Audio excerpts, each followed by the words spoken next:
Pagdating ni Zian galing sa trabaho, ay sinalubong kagad siya ng nakababatang kapatid na si Dalmia. Halata sa mukha ng magandang dalaga ang tuwa matapos makita ang kanyang kuya. Oh, bakit ganyan ang mukha mo? Para kang aso na naghihintay ng pagkain ah. Kulang na lang dumila-dila ka rin sa akin eh. Padira ka ng moment, kuya. Totoo naman kasi yung sinasabi ko. Tingnan mo kaya yung mukha mo sa salamin, oh. Ewan, ayaw ko na nga sabihin yung good news. Oh, sige na, sabihin mo na. Eto, may dala akong paborito mong empanada. Mainit-init pa to. Wow, ang bilis mong bumawi, kuya. Thank you, ah. And wait, upo muna tayo syempre. Tara, doon tayo sa sala.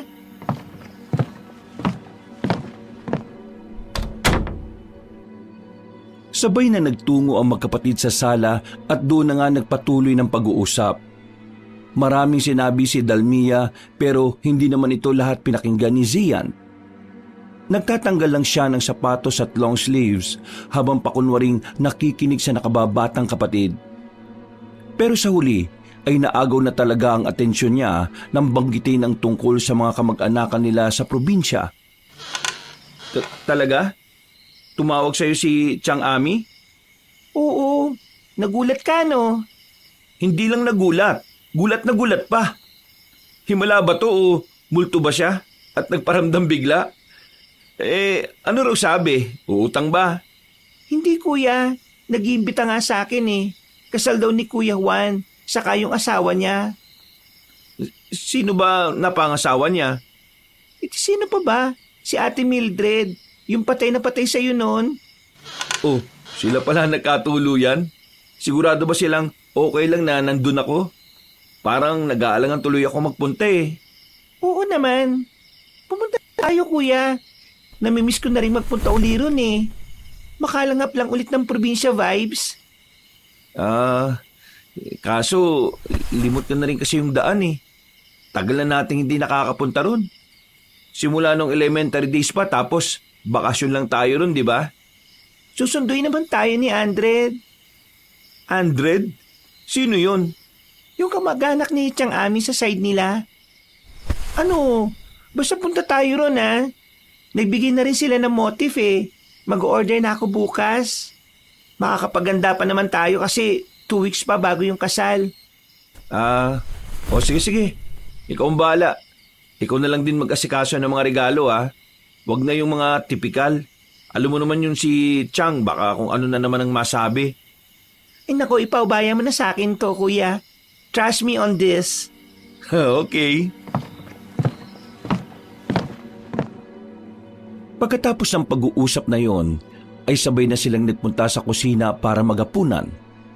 Nag-usap pa sila patungkol sa kung ano-ano at saka nagkanya-kanya na ng mga gawain. Simula nang sinabi ni Dalmia ang tungkol sa kasal, ay madalas nang dinadalaw ng kakatuwang panaginip si Zian. Nakikita niya ang sarili na nagmamaneho sa isang masukal na kalsada at sa tuwing humihinto siya, ay biglang nagbabago ang senaryo. Nagugulat siya dahil may mga nakikita siyang mga kabahayan at sa bawat bintana ng mga ito ay may naaaninag siyang imahe.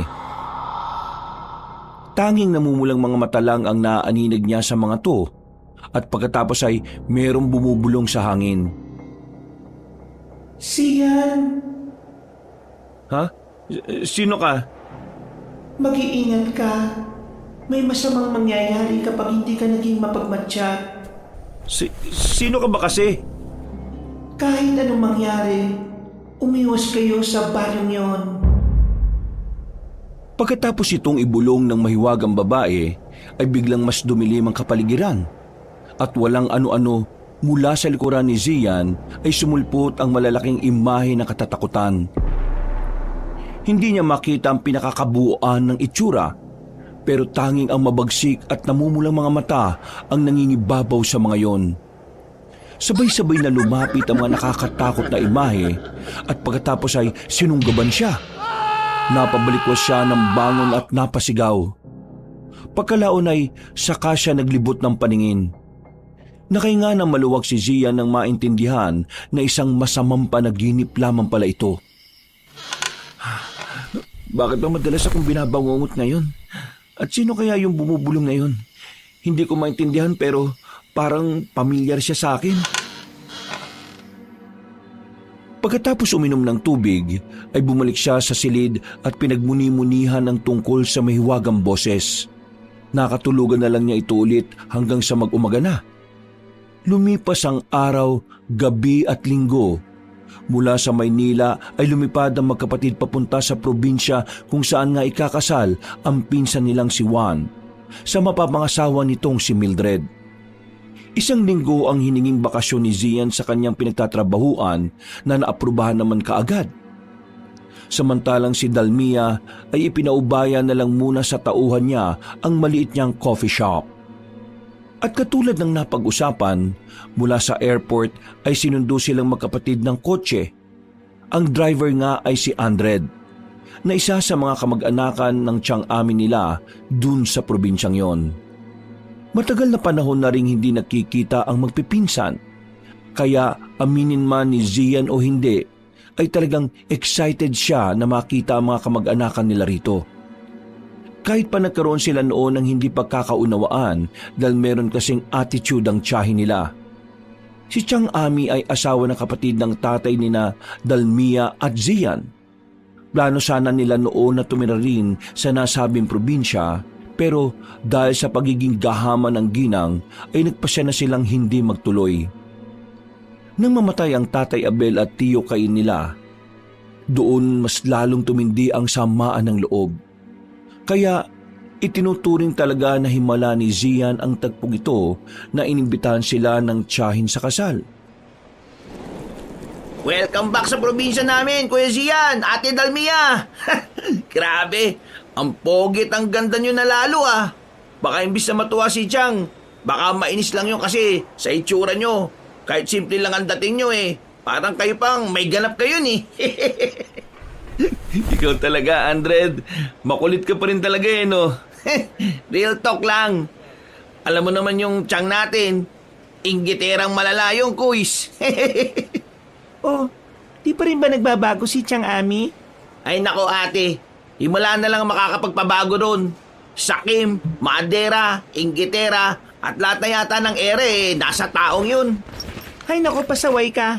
Buti nga't inimbitahan kami. Nako ate, inaaway-away kasi siya ni Kuya Juan. Dahil gusto talaga ng kuya na imbitado kayo kasi nga special day niya yun. Eh ang Tiang natin magaling, nagbida-bida na naman. Sinabihan tuloy ng Kuya Juan na hindi naman siya ang ikakasal eh. Ayun, natameme ang Bruhilda. Yun ang bagong tawag namin sa kanya, Bruhilda.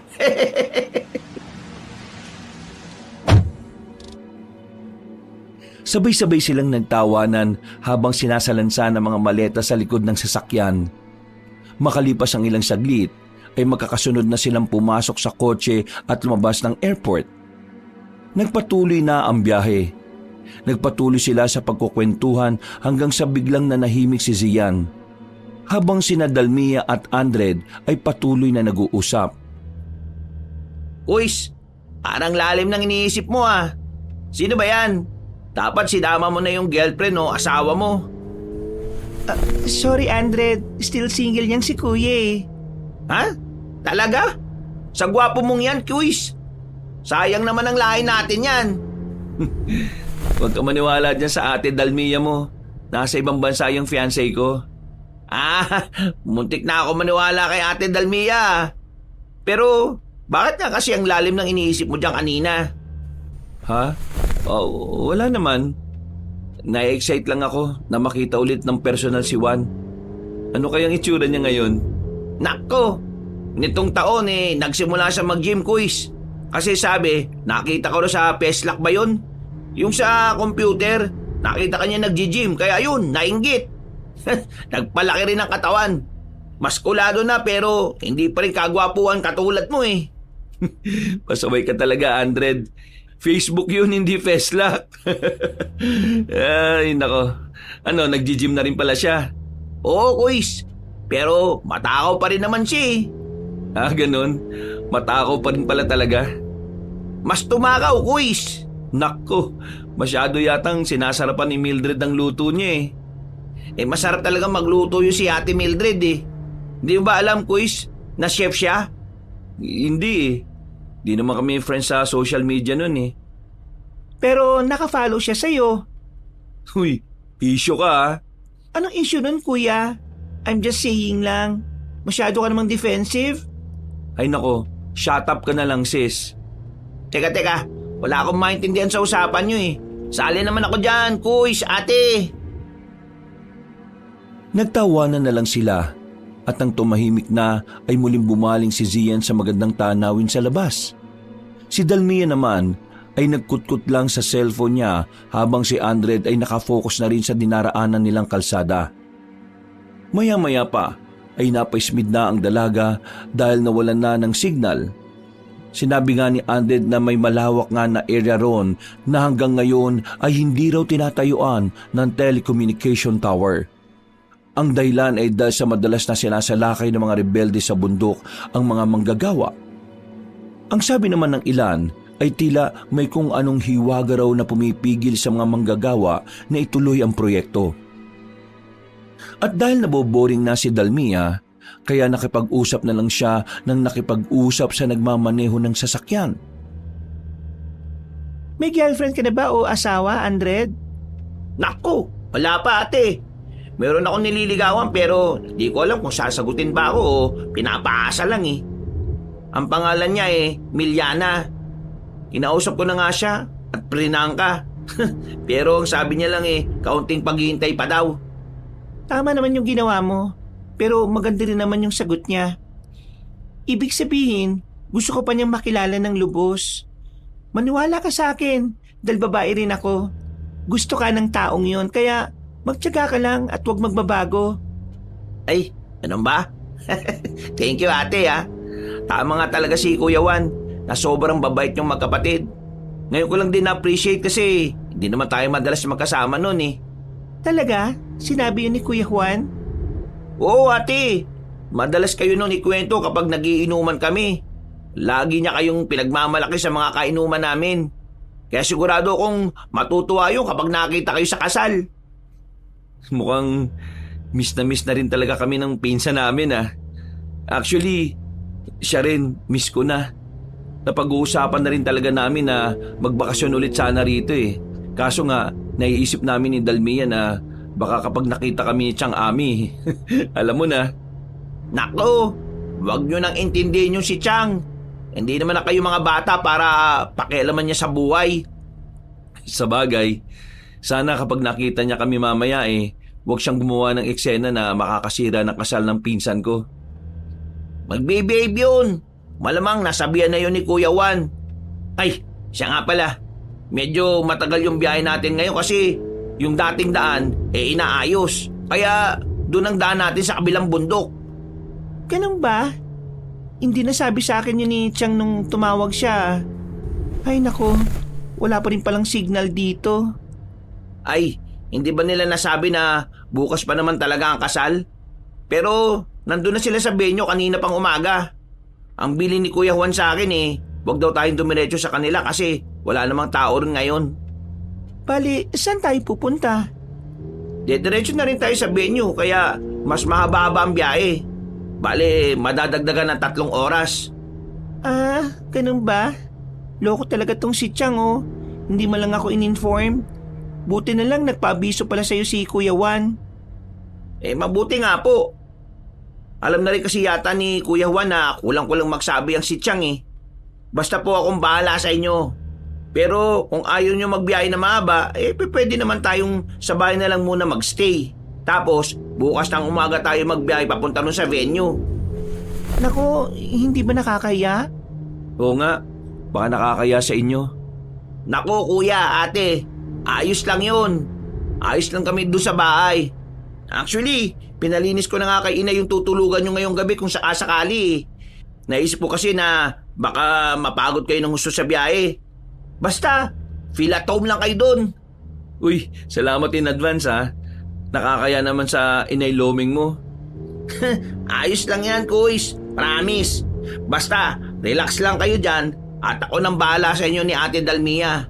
Sa akin kayo pinagkatiwala ni Kuya Juan kaya hindi ko kayo pwedeng pabayaan. Dax, sweet ko eh, no? Napangiti na lamang din si Zian kasunod ng pagtanaw sa magandang kapaligiran sa labas ng sasakyan.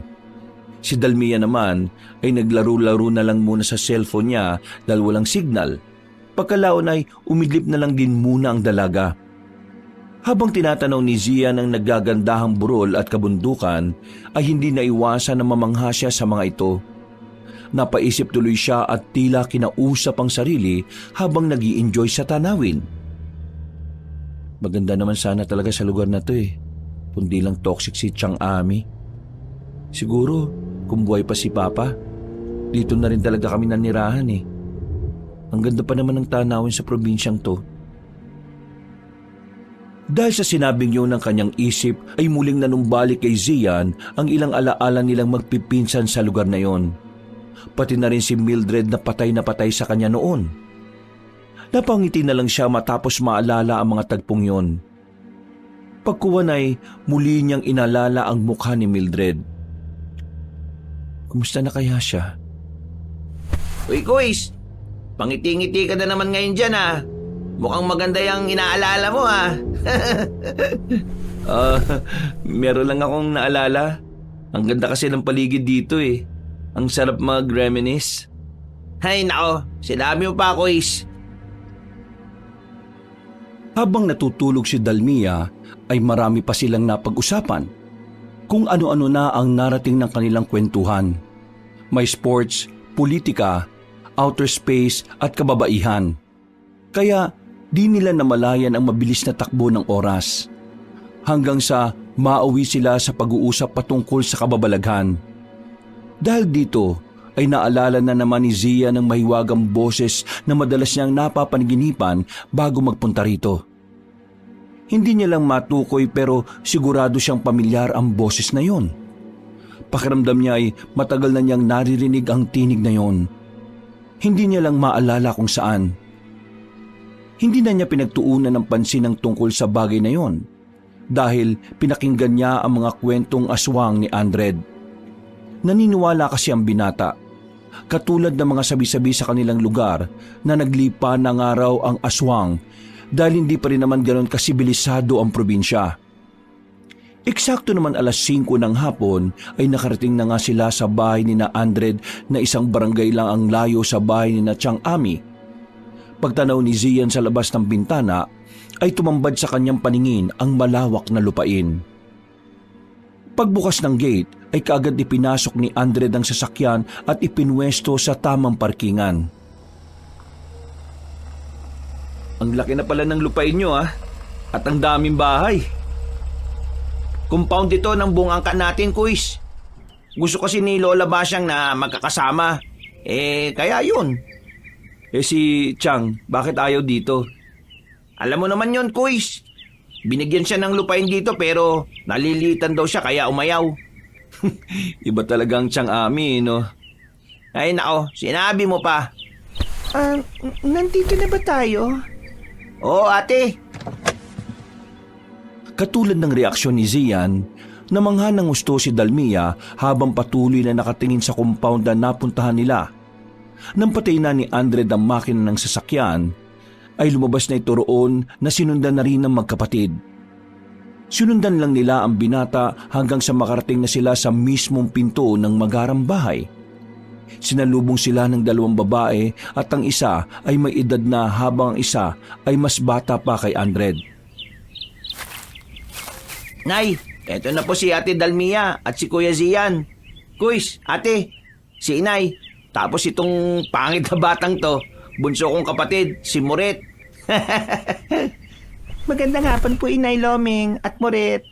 Magandang araw po. Natutuwa akong makita kayo ulit.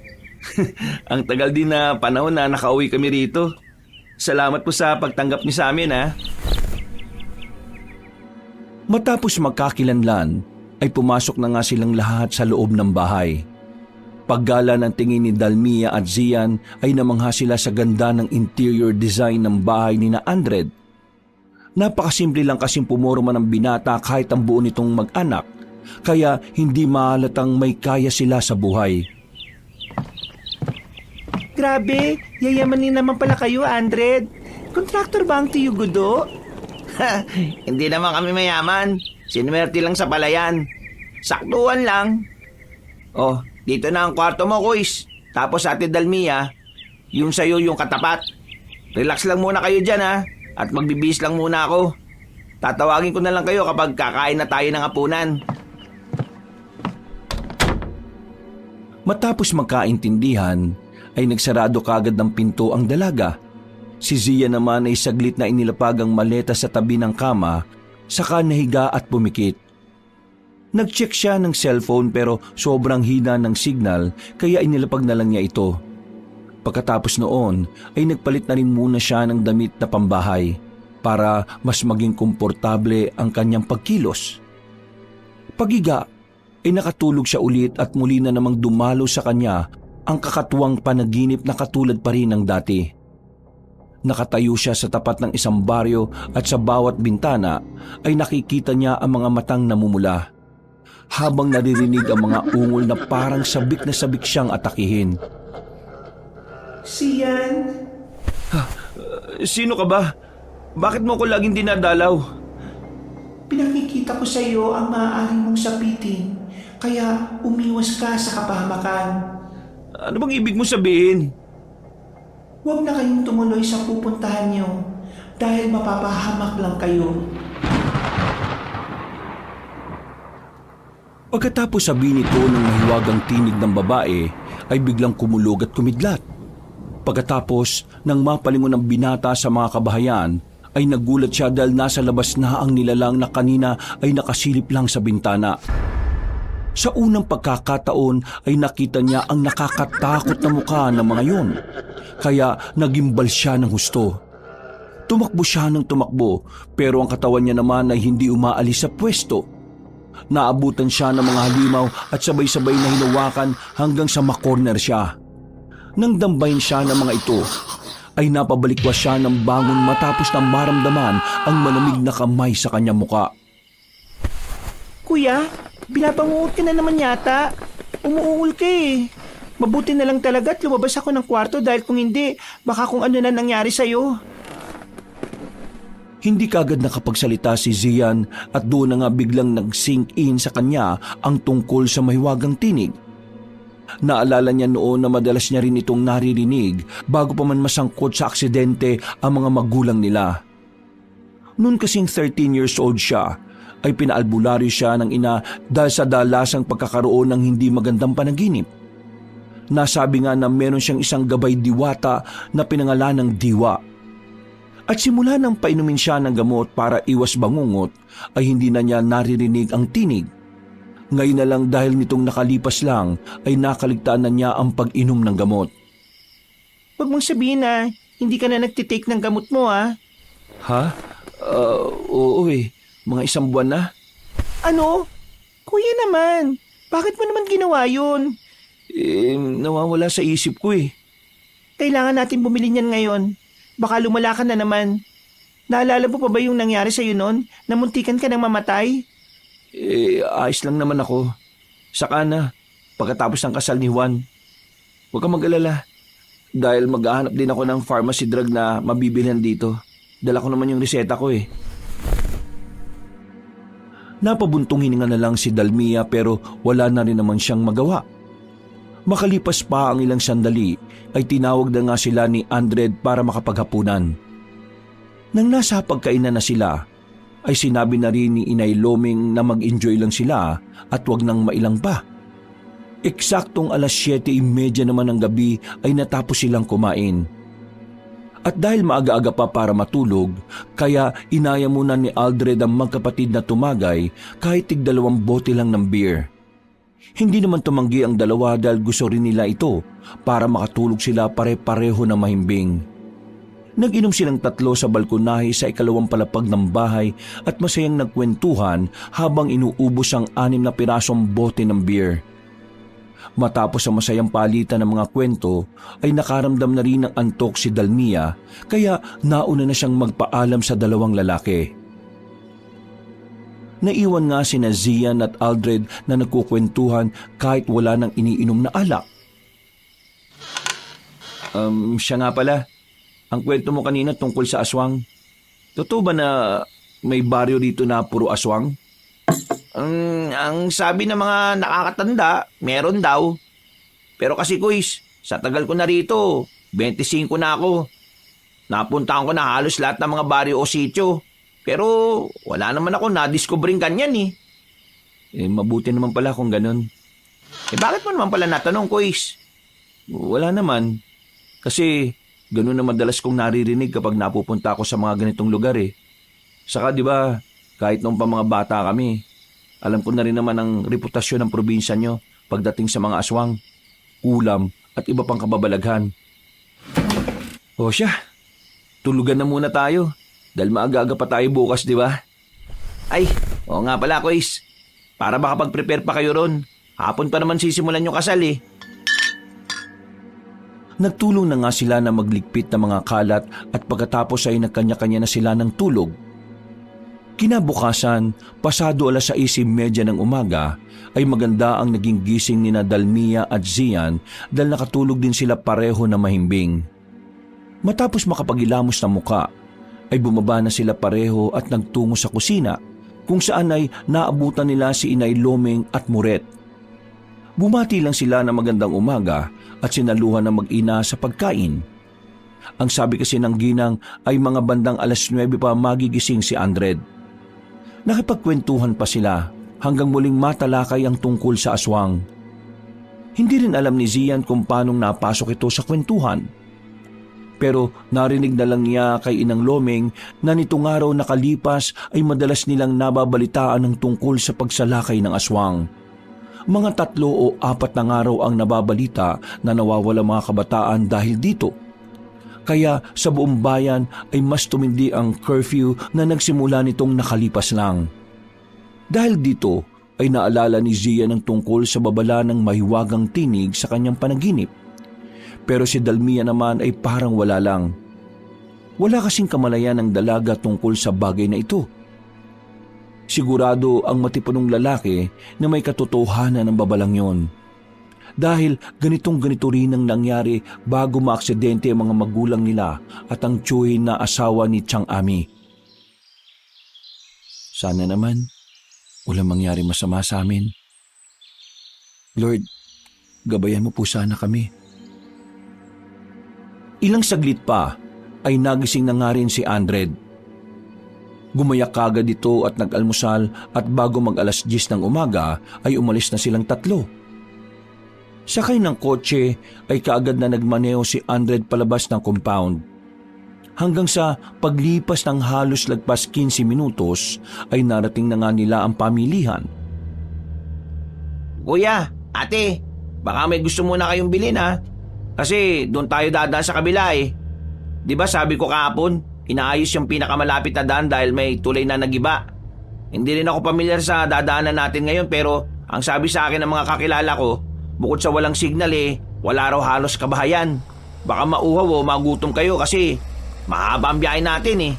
Mas mabuting bumili na muna tayo ng mga ngata at saka inumin. Pagtango ng magkapatid ay lumabas na nga sila ng kotse para bumili ng kung ano-ano. Nag-ikot-ikot si Zian hanggang sa makakita nga siya ng mga panghimagas. Medyo maraming tao kaya ilang minuto rin silang naghintay bago makabili. Medyo nahirapan pa siyang makipag-usap dahil ang nagbebenta ay hindi marunong sa salitang Tagalog. Mabuti na lang ay merong isang batang lalaking edad 12 anyos na bumili rin at parehong nakakaintindi ng Tagalog at salitang ginagamit sa probinsya. Dahil doon ay nabili rin ni Zian ang gusto niyang panghimagas. Nagpasalamat din siya sa batang lalaki bago umalis doon. Babalik na sana siya sa kotse pero naisip niyang libutin muna ang pamilihan. Baka sakaling may mabili ako mga souvenir. Maaga-aga pa naman eh. Pagkakita niya sa tindahan ng mga souvenir, ay nagpasya siyang bumili ng damit para merong remembrance kapag bumalik na sila ng Maynila. Namili na rin siya ng mga keychain para ipasalubong sa mga kakilala. Sinamahan na rin niya ng tsinelas para meron siyang magamit at hindi siya palaging nakasapatos. Nang mabili na ang dapat na mabili, ay nagmadali na siyang pumunta sa parking area. Nakita niyang nakasimangot na si Dalmia sa kanya, kaya nagmadali siyang pumasok sa loob ng sasakyan. Bumili pa kasi ako nitong mga to eh. T-shirt tsaka keychains. Ipapamigay ko sa mga katrabaho ko pag uwi natin na Maynila. Kuya, isang linggo pa naman tayo rito eh. Okay na, huwag ka na magalit. 100, sige na, mag-drive ka na. Excited na tong kapatid ko eh. Kala mo eh, siya yung ikakasal. Napangiti lang si Andred at nagsimula na ngang magmaneho ng sasakyan. Paglagpas ng pamilihan ay lumiko na kagad sila sa sinasabing luma at mahabang daan. Sa bukana pa lang ay masasabing liblib na nga talaga ang lugar. Kaya tila biglang kinutuban si Zian. Subalit ipinagsawalang bahala niya lang ito dahil may tiwala naman siya kay Andred. Medyo creepy nga yung daan Kahit maliwanag, masyado kasing liblib eh.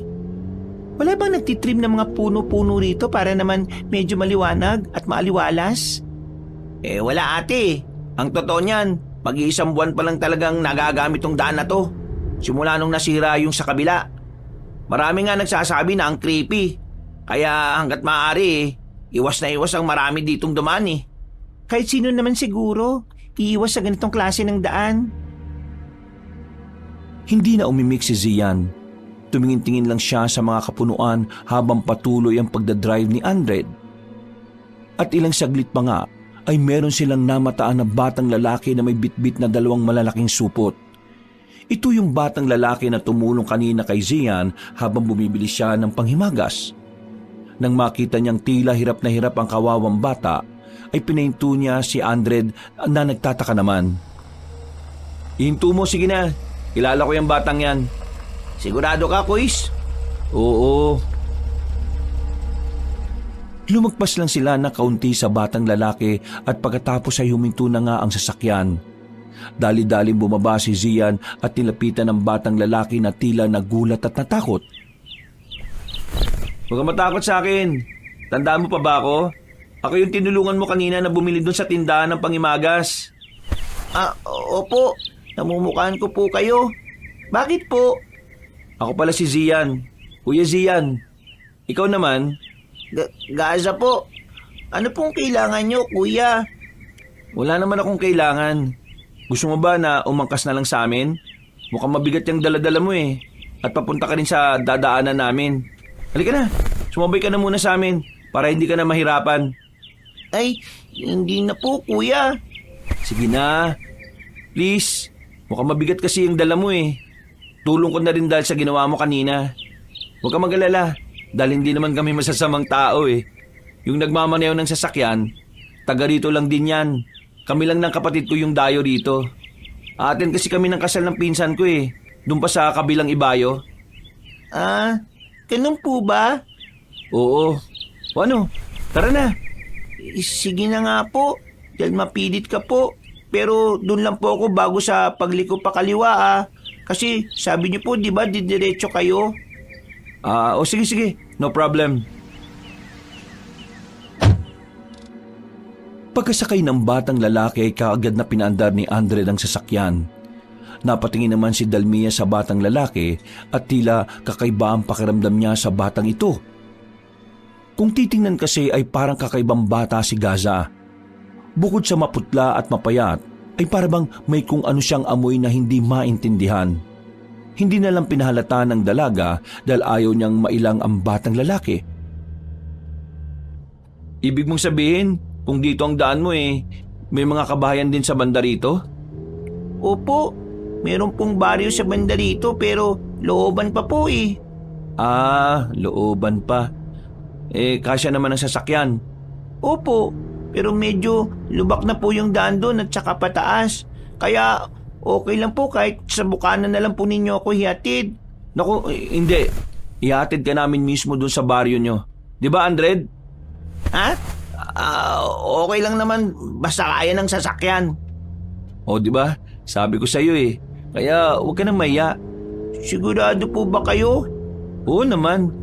Hindi ako sigurado, kuya. Baka mali tayo sa kasal eh. Nakakaya naman kung aasa tayong very important person doon, kuya. Ikaw naman, hindi naman tayo abay sa kasal eh. Invited lang naman tayo. Maniwala kayo sa akin. Makita lang tayo ni Juan na mag-attend eh, masayang-masaya na yon. Ay nako, bahala ka na nga. Yan ka na naman, kuya eh. Pala desisyon ka eh. Mabigat nga kasi itong dala ni Gaza. Saglit lang naman yun eh. Wag na po kaya, kuya. Nakakaya naman sa kanila eh. Ay nako, huwag mong intindihin yung mga yan. Magtiwala ka sa akin, Gaza. Ihahatid ka namin hanggang sa inyo. Di ba, Andred? Siyempre. Kaya relax ka lang dyan, Utoy. Nagpatuloy na nga sila sa biyahe habang nag-i-enjoy si Zian na kausap si Gaza. Natutuwa siya dahil madaldal rin ang batang lalaki na talagang sumasagot sa lahat ng mga tanong niya. Matagal ka na bang nakatira sa baryo niyo? Opo, doon na po ko lumaki. Parang liblib tong lugar niyo ah. Hindi ka ba natatakot? Sanay na po ako. Sabi nga po ng mga matatanda dito sa amin, itong lugar namin tiraan daw po ng mga kung ano-anong nilalang. Ha? Anong kung ano-anong nilalang? Basta mga hindi po normal na nilalang. Like aswang o mangkukulam, ganon? Opo. Totoo ba mga yon? Sa tagal ko nang nabubuhay sa mundo, wala naman akong napatunayan na ganyan. Ano po kasi, sa isang taga-syudad na katulad po ninyo, mahirap po talagang maniwala sa mga hindi normal na bagay. Pero totoo po ang aswang at mangkukulam. Lalo na po dito sa lugar namin, marami po sila dyan sa gubat. Hindi lang po aswang at mangkukulam. Dahil may mga laman lupa, diwata, engkanto, at iba pa po. Ay nako, feeling ko sa diwata lang ako maniniwala. Kasi kapag tumingin kasi ako sa salamin, para ako nakakakita ng diwata. Natawa si Andred sa sinabing yon ni Dalmia, pero si Gaza ay hindi na lang umimik. Si Zia naman, matapos marinig ang tungkol sa diwata, ay tila ba may kung anong bagay na bigla na lang pumasok sa isip niya. Sa isang iglap ay parang nawala ang diwa niya sa sasakyan. Para siyang napadpad sa isang lugar na mahiwaga pero pinangingibabawan ng nakakatakot na presensya. Paglingon niya sa kaliwa ay biglang nawala si Andred na nagmamaneho.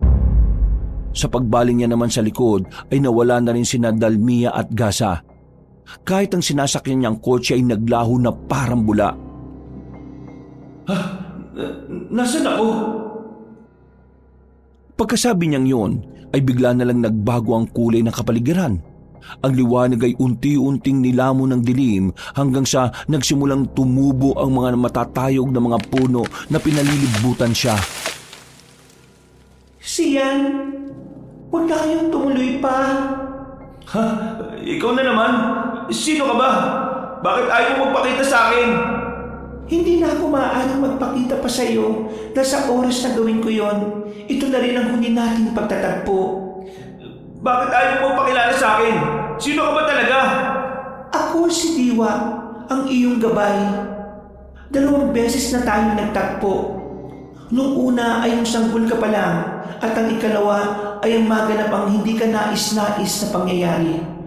Kung mangyayari pa ang pangatlo ay tuluyan na akong maglalaho. Mawawala na ng saysay ang pagiging gabay ko. Gabay?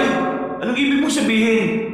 Ipinagkatiwala ka sa akin, kaya trabaho ko ang magbigay ng babala at sinyales sa iyo, pero matagal akong nawala. Biglang naalala ni Zia ng pangyayari nung naaksidente ang mga magulang niya. Sinubukan niyang pigilin ang mga ito pero hindi niya nagawa. Kaya sumama siya sa biyahe. Sa katunayan ay kabilang sana siya sa mamamatay pero nagpakita sa kanya si Diwa at iniligtas siya.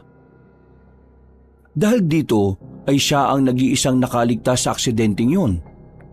At dahil sa nangyari, sa tuwing magkakaroon siya ng mga bangungot na pangitain ay inaakala na parte ito ng trauma na nangyari sa kanya. Dito na siya nagsimulang uminom ng medisina hanggang sa tuluyang makalimutan si Diwa. Nang maalala niya ang mga yon, ay nanlaki ang mga mata niya sa pagkabigla. Naalala na kita. Ikaw nga yung nagligtas sa akin noon sa aksidente. Oo, ako nga. Kaya makinig kang mabuti sa akin. Huwag. Bigla na lang dumilim ang paligid at nawala ang tinig ni Diwa. Pagkatapos ay tila ba sumulpot na lang sa harapan niya ang mga kabahayan na mayroong mga taong nakadungaw sa bintana. Tila nagising sa ulirat si Zian nang tapikin siya sa balikat ni Andred na nakangiti pa. Kuys, nandito na tayo. Ha? Kanina ka pa parang wala sa sarili. Kinakausap kita kanina. Puro ka lang oo ng oo. Ha? Ano kasi? Okay ka lang kuya? Kung may madaraanan tayong bayan mamaya, bumili ka na nga ng gamot mo ha. Nagsisimula ka na naman sa mga ganyan-ganyan mo eh. Nasaan si Gaza? Kanina pa talaga lumabas. Hindi umimik ang matipunong binata. Tumingin lang siya sa harap kung saan niya nakita si Gaza na naglalakad palayo. Pagkatapos ay nakita niya ang mga kabahayan pati ang mga taong nakatingin sa kanila mula sa mga bintana. Nanlaki ang mga mata niya matapos biglang maalala ang nasa kanyang panaginip. Ganitong-ganito kasi ang itsura ng lugar na tila ipinakita sa kanya ni Diwa. Dahil dito ay parang lumobo ang kanyang ulo dala ng pagkatakot na nararamdaman. Parang may kung ano siyang napifeel na mga oras na yon na alam niyang mag-uuwi sa kapahamakan. Kuya, are you sure you're okay? Ha? Ito yung lugar na yun. Ha? Anong ibig mo sabihin? Nakita ko na to. Maraming beses na. Saan? Sa bangungot ko. Ipinakita sa akin ni Diwa. Umalis na tayo rito. Kuya naman, ano na naman ba yung sinasabi mo? Ito yung sinasabi sa akin ni Diwa na iniiwasang baryo. Andred, please, tara na. Okay po. Nagmaniobra na nga kaagad si Andred ng sasakyan at dali-dali silang umalis sa lugar na yun. Nakahinga sila pare-pareho ng maluwag nang makabalik na sa kalsada. Habang nagpapatuloy ang pagtahak nila sa daan, ay tila nilamon sila ng katahimikan. Hanggang sa umuga ng malakas ang sasakyan at biglang gumewang-gewang. Anak ng yawa naman oh! Ano bang nangyari, Andred? Pumutok yata yung gulong sa likod eh. Uy, malas naman Kuys oh! Nasaan na ba tayo banda? Hindi ba tayo masyado nakakalayo rin sa sinasabi mong iniiwasang baryo, kuya? Diyos ko po, dapat makalis na tayo dito sa lugar na to. Baka magkatotoo na naman yung sinasabi ni Diwa. Kuya naman, natatakot na ako sa mga sinasabi mo ha. Sino ba yung Diwa na yan? Can you please tell me what's going on here? Sinabi ko na to sa'yo noon, nung mga bata tayo. Pero hindi ka naman naniniwala sa akin eh. Malamang, mga bata pa tayo noon. Kaya hindi ko naman rin matandaan yun, kuya. Sabihin mo na, ano ba kasing nangyayari dito? Siya yung nagbababala sa akin noon na maaksidente sila mama at papa at tiyo. Nitong bago tayo pumunta rito, palagi na rin siyang ulit nagpapakita sa panaginip ko. Pinakita niya yung baryo na yun. Ang sabi niya, umiwas tayo ron dahil... Dahil? Mapapahamak tayo. May mga nakita kong aswang sa lugar na yun. Baryo yun ng mga aswang, kaya kailangan na natin magmadaling makalis dito. Namilog naman ang mga mata ni Dalmia at Andred pagkarinig sa sinabing yun ni Zian. Nangamba rin sila dahil kung may katotohanan ng sinasabi ng matipunong lalaki, sigurado nga na delikado at alanganin ang mga buhay nila ngayon. Kagad kinuha ng dalaga ang cellphone at naghanap ng mainam na signal. Nang makita na ay sinubukan niyang tawagin ang kahit na sinong kontak. Kaya lang ay kusang nagda-drop ang call dahil sa hina ng signal. My God, ano ba to? Walang tutulong sa atin dito, Kuya Zian. Anong gagawin natin? Andred, please, ayusin niyo na yung gulong habang maaga pa. Pinilit tumawa ni Andred dahil gusto niyang maging light lang para sa kanila ang mga pangyayari. Kita na kasi niya ang tensyon sa itsura ng magkapatid. Samantalang si Dalmia ay humanap ulit ng pwesto hanggang sa magkaroon ng 2-signal bar. Dali-dali na lang siyang nag-text kay Kuya Juan para ipaalam na naflatan sila ng gulong at kailangan nila ng tulong. Bago mawala ng signal ay ipinaalam na rin niya na nasa lumang daan sila, malapit nga sa kinaroroonan ng iniiwasang baryo. Ilang minutong inangat ng dalaga ang kamay para makasagap ng mainam na signal, habang ang dalawang lalaki naman ay madalian na binaklas ang gulong na na-flat. Yes! Nasend na guys kay Kuya Juan! Siguradong may darating ng tulong sa atin! Ate, sana ma-realize mong nasa kasal ngayon si Kuya Juan. Mababasa niya pa yung text mo, posibleng mamayang gabi o baka bukas na. Ay, shucks! Habang natataranta ang babae ay nag-focus naman na ang dalawang binata sa pag-aayos ng gulong. At sa kinamalas-malasan nga naman nila, ganun na lang ang gulat ni Andred nang makita na flat din ang ekstrang gulong. Manong, sigurado akong hindi flat to eh. Chinek ko ba to kanina bago tayo umalis eh. Baka may ginawa yung batang yun. Nak ng teting naman oh. Mukhang siya ang nagplano ng pagka-flat ng gulong natin. Kuya, kasalanan mo to eh. Kung di mo sinabay yung batang yon, hindi sana mangyayari to. Ate, kuya, wag na tayo magsisiyan. Habang naghihintay tayo ng mga sasakyan dadaan, mas mabuting itulak na muna natin tong sasakyan.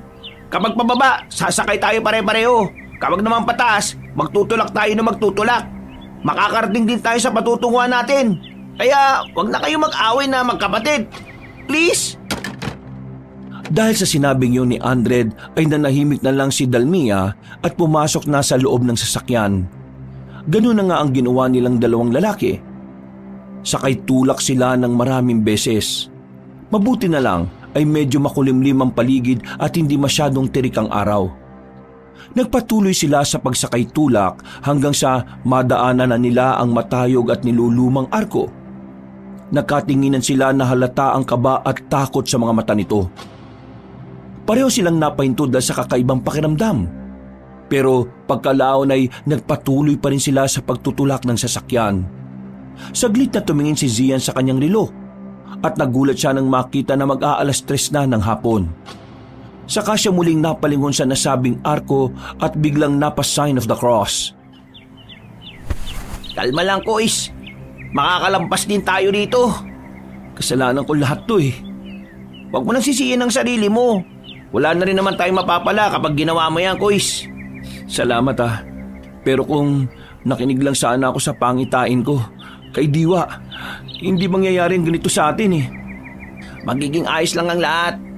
Tiwala lang, Kois.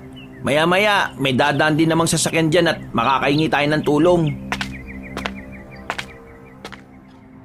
Wala nang umimik sa kanilang dalawa. Tahimik at patuloy na lang tinulak ang sasakyan kahit damang-dama na ang pagod. Si Dalmia naman ay nanatili sa loob at siyang nagmamaniobra ng manibela ng sasakyan. Puspusan na ang dalawang binata sa pagtutulak. Dahil ang tanging nais lang talaga nila sa ngayon ay tuluyang makalayo na sa lugar na yon. At kung papala rin ay makarating sila ng ligtas sa kanilang pupuntahan.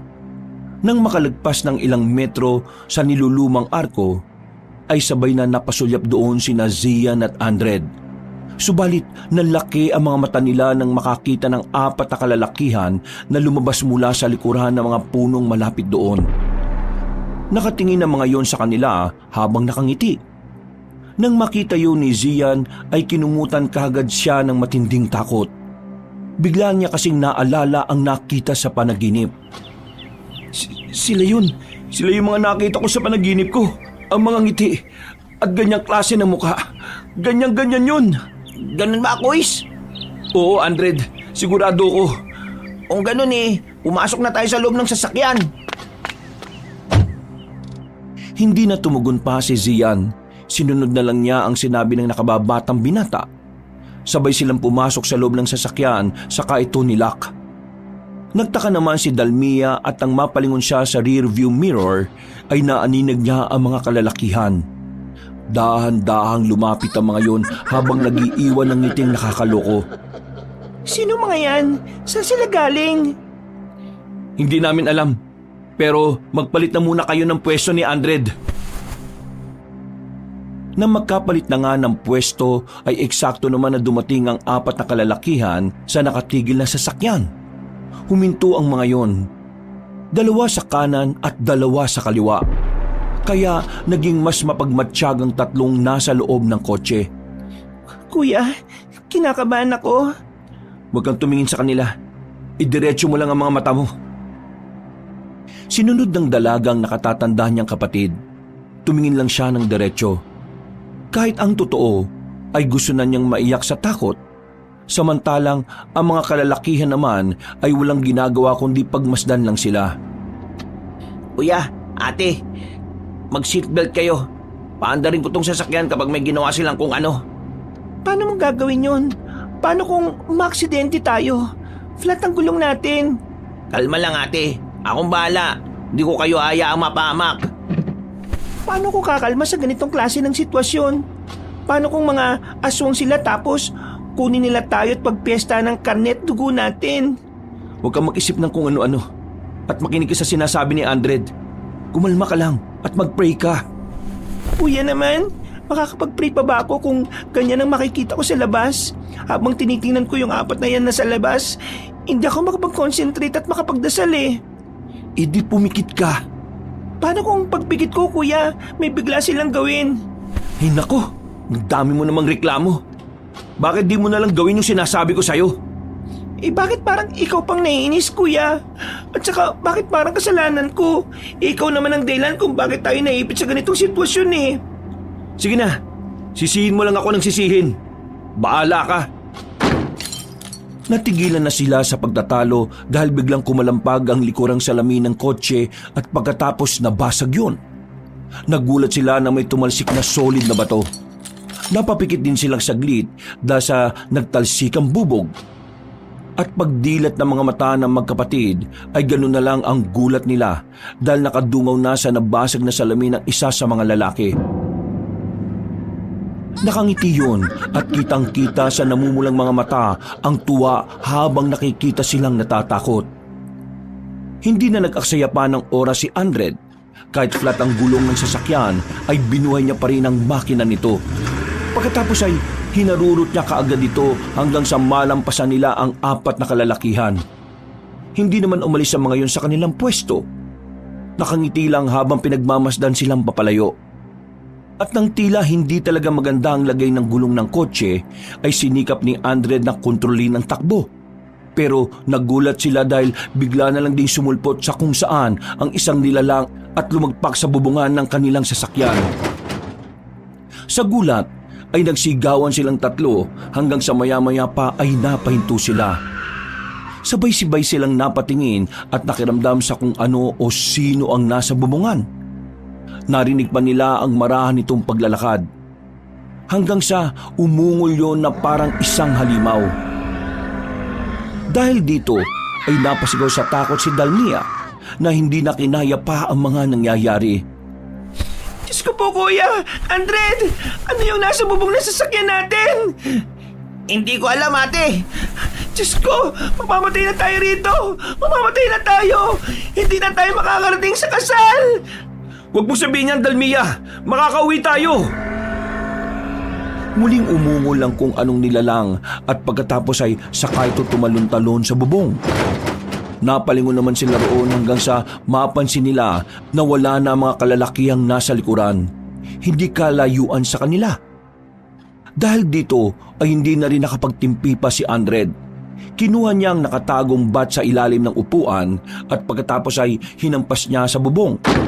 Nagulat ang magkapatid na Dalmia at Zian. Habang ang kung sino mang nilalang na nasa bubong ng kotse ay biglang tumigil. Saan galing yung bat mo? Nakatago talaga to sa ilalim ng upuan ng kotse. Para sa katulad ng mga ganitong pagkakataon, Kuis. Hindi pa man sila natatapos sa pag-uusap ay nakarinig na sila ng pagaralgal na ungol. Halata na kung sino man ang nilalang na nasa bubungan ay parabang nagalit dahil sa ginawa ni Andred. At walang ano-ano sa gitna ng makulimlim na paligid ay biglang tumalon sa unahan ng kotse ang nasabing nilalang. Nayupi ang unahang bahagi at nag-crack din ng salamin sa unahan ng sasakyan. Sabay-sabay nilang pinagmasdan ang nakatalikod na nilalang na parang kahait lang ng isang bata. Pero ang balat nito ay itim na parang uling. Ang akala nga nila ay maliit na gorilya dahil medyo mabalahibo kasi ito. Pero nang bumaba na yun at tumarang sa kanilang daraanan ay dito na sila mas lalong kinabahan. Ganun na lang din ang pagkabigla ni Zian nang humarap ang nasabing nilalang. Naalala na naman niya ang nilalang na nasa pangitaing panaginip niya. Ang namumulang mga mata, ang maitim at mabalahibong balat nito, pati ang ngiting tila naghahatid sa kamatayan. Anong klaseng nilalang yan, Andred? Hindi ko alam, Ate Dalmia. Ngayon lang ako nakakita ng ganyan eh. Diyos ko po, umalis na tayo rito, umalis na tayo rito. Yan yung nilalang na pinakikita sa akin ni Diwa. Aswang! May aswang kahit hapon pa lang? Natigilan na ang dalaga dahil narinig nila ang pagaralgal na ungol ng nasabing nilalang. Pagkatapos noon ay tumitig yon sa kanila ng tila nanlilibak. Si Andred ay pinaandar uli ang sasakyan kahit flat ang gulong. Sinubukan niyang bundulin ang halimaw na nasa harap nila at nagulat silang tatlo dahil walang kahirap-hirap nitong napigilan ng kotse. Pagkatapos ay umangil na naman ang nakakatakot na aswang. Dahilan para mas lalo silang magimbal. Hinawakan nito ang unahan ng kotse at piniga ito. Dahil doon ay lalong natakot ang tatlo. Lalo na nang makita nila ang nasabing nilalang na tuwang-tuwa at naglalaway pa. Diyos ko po, Andred! Bilisan mo na, please! Bungguin mo na yung halimaw na yan! Malakas siya, ate. Pinipigilan niya ako. Ilang saglit pa ay naramdaman na nila na tila umuuga ang sasakyan. Hanggang sa unti-unti itong umangat. Pagtingin nila ulit sa nasabing aswang ay tuwang-tuwa pa rin ito habang patuloy na naglalaway. Inaangat niya yung sasakyan! Matay na tayo rito! Buksan niyo yung pinto! Tatalon ako! Mamamatay na tayo dito, kuya! Huwag mong sabihin yan! Diyos ko po! Bilisan niyo na, guys! Bago pa matapos ni Zian ang pagsasalita, ay umangat na naman tuluyan ang sasakyan. Napakapit silang tatlo sa upuan habang nakatingin sa aswang na tuwang-tuwa at naglalaway. At hindi nila inexpect ang sumunod na nangyari. Lalo na nang marinig nila ang tono ng boses ng nasabing halimaw. Kumusta, Kuya Zian? Gasa? Ako nga po. Bakit mo ito ginagawa sa amin? Wala naman kaming ginawang masama sa iyo ah. Tinulungan ka pa nga namin, di ba? Umalis na kayo kagad. Gusto ko lang naman sana magpasalamat sa pagtulong mo sa akin. Sige, tinatanggap ko na. Ibaba mo na kami rito sa kotse. Palisin mo na kami, Gaza, dahil may kailangan kaming puntahan. Gagawin ko lang yun kapag iniwan niyo si Ate Dalmia. Anong sinasabi ng halimaw na yan, kuya? Kitang-kita ko ang reaksyon niya kanina. Para siyang nandidiri sa akin eh. Kaya mga katulad niya ay hindi dapat mabuhay. Ha? Sorry na.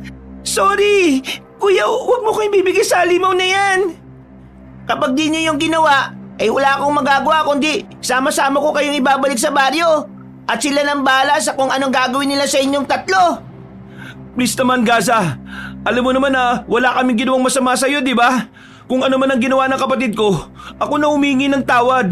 Palisin mo na kami. Ibaba mo ng sasakyan, parang awa mo na. Hindi ko magagawa yun. Pasensya na, Kuya Gian. Nandiyan na sila. Kaya ito na lang ang naisipan kong paraan. Nagulat na ang tatlong nasa loob ng sasakyan dahil malakas na inangat ng batang aswang ang kotse sa kahinagi sa gilid ng kakahuyan. Pababayo na parang maliit na bangin kaya dumauso silang tatlo habang nagsisigawan sa takot. Subalit, napabaling pa si Zian sa kinaroroonan ni Gaza dahil nakita niya ang apat na kalalakihan na muling sumulpot. Para bang nakikipag-usap ang mga yon kay Gaza at pilit niyang iniintindi, subalit tuluyan ang dumaus-us ang sasakyan nila pababa. Hanggang sa bumunggo sila sa isang puno, dahilan para tumigil ang sasakyan. Tumama rin ang noo niya sa gilid ng kotse dahilan para magdilim ang kanyang paningin at mawalan ng malay tao. At habang walang malay tao, ay tila napunta na naman siya sa isang dimensyon kung saan nakikita niya ang malabong presensya ni Diwa. Nasaan ako? Pinalaan kita, Zian. Diwa, ikaw ba yan? Oo, hindi pa huli ang lahat. Bumangon ka na at umalis na kayo habang hindi pa lumulubog ang araw. Ano na ba nangyayari? Nasaan na ba kami? Malalaman mo yan kapag nagising ka na. At sana naman ay makinig ka na sa akin ngayon. Huwag kang magtiwala sa aswang na yon. Lumapit sa kanya ang kanyang gabay at saka siya hinawakan sa noo.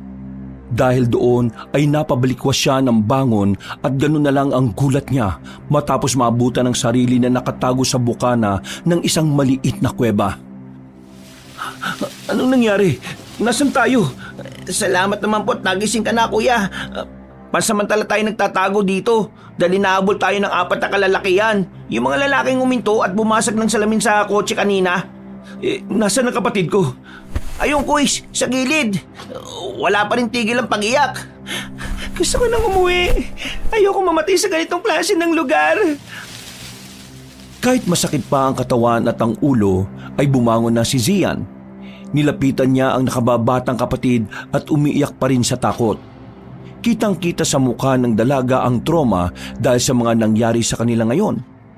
Naaawa man ay wala na ring magawa ang matipunong binata kundi yakapin na lang ang kapatid niya. Mas lalong napahagulgol ang dalaga kaya mas sinigpitan niya ang pagyakap. Para kahit papaano ay gumaan ang pakiramdam niya. Gusto ko nang umuwi, kuya. Umuwi na tayo, please. Makakauwi tayo, Dalmia. Kailangan mo lang din natapangan. Makakalis tayo sa lugar na to. Pero inaabol tayo ng mga nilalang na yon. Nagpakita sa akin si Diwa. Sinabi niyang makakalis tayo dito ng ligtas. Kaya huwag kayong mabahala. Kailangan lang natin mag-ingat. Tara na, bilisan na natin.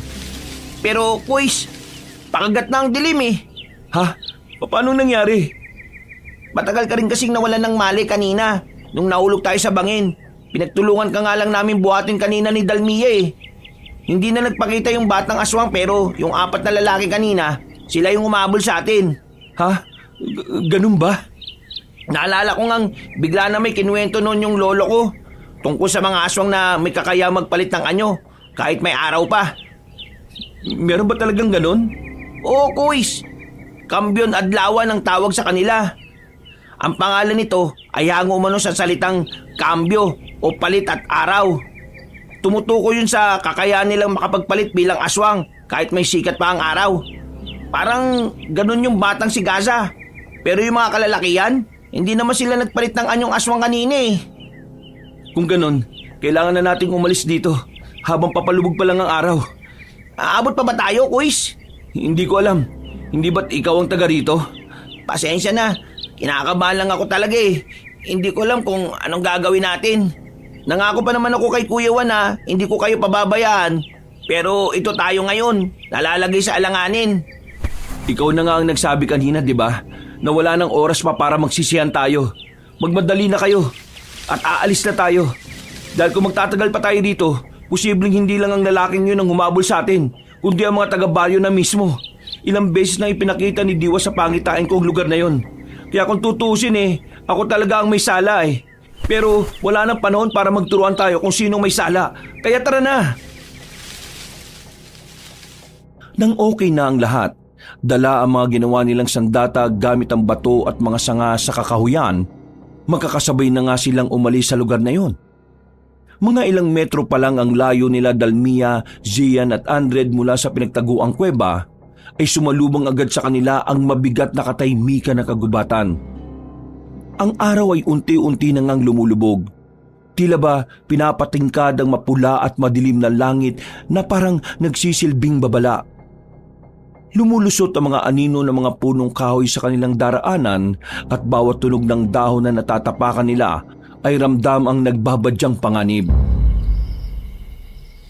Kuya, ate, kinakabahan talaga ako. Siguro, mas mainam na sa kuwebang yun na lang tayo magpalipas ng gabi. Parang mas ligtas pa tayo ron eh. Hindi tayo nakakasiguro dyan, Andred. Kasi kung ligtas tayo ron, siguradong nagbigay ng pahiwatig sa akin si Diwa. Pero wala naman siyang ginawang ganun eh. Ganun po ba? Pero hindi ko alam ha. Basta kinakabahan talaga ako, kuis. Pasensya na ha. Walang problema. Huwag na lang tayo maghiwa-hiwalay. At yung mga ginawa nating sandata, alam ko magiging malaking tulong to. Oo, sige. Naintindihan ko. Nantala ang kanilang pag-uusap dahil napansin nilang hindi mapakali si Dalmia. napansin nila na parang tila nag-iba ang dating ng dalaga. Kung kanina ay para itong takot na takot, ngayon naman ay parang na-hyper at lumala ang pagkairita. Bigla tuloy naalala ni Zian na nagiging ganito nga pala ang asta ng nakababata niyang kapatid kapag nasosobrahan ng stress. Alam niyang dahil sa nangyayari sa kanila ngayon ay tila inaatake na si Dalmia na matinding stress. Kaya lumilitaw ito sa kanyang kakaibang kilos. Hindi pa naman maipinta ang dalaga kapag ganito ang kanyang inaasal. Walang ano-ano ay huminto siya at inayos ang damit saka paulit-ulit niyang hinila saka nagkiskis na mga palad. Uys, anong nangyayari kay Ate Dalmia? Bakit parang kakaibang kinikilos niya? Naloko na. Sa palagay ko inaatake na siya ng matinding stress. Matinding stress? Anong ibig sabihin nun? Ang lakit ng katawan ko!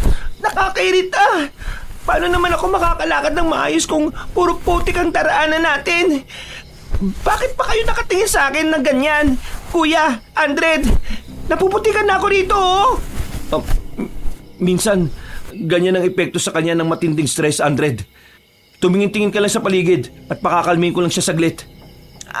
Sige, Kois. Habang nakatigil ay nilapitan nga muna ni Zian ang nakababatang kapatid na tila iritable pa rin. Alam na rin kasi niya ang gagawin kapag nakakaganito na ang dalaga. Pero syempre, dahil iba ang sitwasyon nila na mas mapanganib, kaya kabado pa rin siya. Kuya, ano ba naman tong lugar na to? Dalmia, makinig ka sa akin. Inaatake ka lang ngayon ng matindi mong stress. Kaya huminga ka lang na malalim. Pakiusap. Huwag ka masyadong mag-iingay dahil baka marinig tayo ng mga humahabol sa atin. Ang putik! Putik kasi! Walang gagawin sa yung putik na yan. Paano kung madulas ako, kuya? Paano kung may ahas o kung anong nakamamatay na insekto o hayop? Shh! Kois, may naririnig ako. Umupo tayo at yumukod. Tumigil ang tatlo. At mula sa hindi kalayuan ay unti-unti nga nilang naririnig ang tunog ng mabibigat na yabag. Dahil dito ay kaagad tinabihan ni Zia ng nakababatang kapatid at saka yun niyakap habang patuloy ang pagmamasid sa kadiliman. Tila bumalik na sa normal na pagkatakot ng dalaga matapos marinig ang mabibigat na dagungdong ng paa. Kaya mas lalong hinigpitan ni Zia ng pag-alo. Si Andred naman ay maingat na lumapit sa kanila habang nakahanda na rin ang sandata. Walang ano-ano ay umalingaw-ngaw ang nakakakilabot na alulong ng kung anong nilalang. Malayo yun at apat na magkakasunod kaya napatingin sa magkapatid si Andred. Alulong na mga aswang yun. Baka yun na yung apat na lalaking humahabol sa atin, Kuis. At bago ko pala makalimutan, kapag dapat malapit ang alulong, ibig sabihin malayo pa sila. Pero kapag malayo ang tunog, ibig sabihin naman nasa malapit na lang sila. Hindi nga nagkamali si Andred dahil walang ano-ano ay sumulpot sa bandang kanan nila ang isa sa apat na kalalakihan na nasa anyo na ng pagiging aswang. Ilang metro lang ang layo nito. Kaya kitang-kita nila ang mga mata nitong kumikislap na tila naglalagablab na apoy. Bukod pa rito, ang bibig ng aswang ay punong-puno ng mahahaba at matutulis na mga ngipin. Nang makita yun ni Dalmia, ay napatili kagad siya sa takot. Hindi na nagawang takpan pa ni Zia ng bibig niya dahil din sa pagkabigla. Natutuwang napalingon sa kanila ang aswang habang naglalaway ng husto. Halata sa mukha nito ang matinding pananabik na makatikim ng sariwang dugo at karni ng tao. Wala nang inaksayang oras sina Zian at Andred. Tumakbo sila habang akay-akay si Dalmia na tili ng tili dahil sa takot. Kuis, patigilin mo si ate sa pagsigaw. Kahit anong pagtagong gawin natin, kung tili lang siya ng tili, mawawalan din ng saysay Dalmia, please naman, tumigil ka na. Tumakbo na lang tayo, pakiusap. Hindi nakinig si Dalmia. Dahil habang hatak-hatak siya ng kanyang kuya, ay sigaw pa rin siya ng sigaw na parang walang pakialam. Tila naghalo na rin kasi ang epekto ng takot at stress sa sistema ng dalaga. Kaya naman ganun na lang ang kanyang reaksyon. Dahil dito ay hindi na rin talaga nakatiis si Andred. Tumigil siya na ikinagulat naman ni Zian habang ang dalaga ay patuloy sa pagsigaw. Ang aswang naman na humahabol sa likuran nila ay papalapit na ng papalapit. Uys, pasensya na itong gagawin ko. Ate Dalmia, ito lang naisip kong paraan para magising ka sa katotohanan.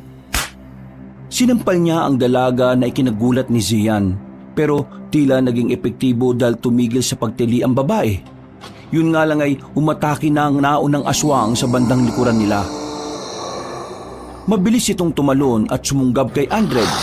Sa taranta ng morenong binata ay nabitiwan niya ang hawak na ginawang sandata. Dahil naman sa pagkagulat ay natulala muna ang magkapatid. Habang pinagmamasdan lang ang kanilang kasama na pilit na nakikipagpambuno sa aswang. Nagising lang sa ulirat si Zian nang marinig ang malakas na pagsigaw ng tulong ni Andred. Dahil doon ay hinigpitan niya ang paghawak sa sandatang ginawa nila at saka inundayan ng wala sa oras ang aswang na umatake sa morenong binata. Tumama ito sa malambot na ulo ng aswang. Isang malakas na sigawang umalingaw-ngaw at bumagsak ito kay Andred. Dali-dali namang inalis ng nasabing binata ang nakapatong na aswang at saka siya umatras. Habang pinapahid ang itim na dugo na kumalat sa kanyang katawan.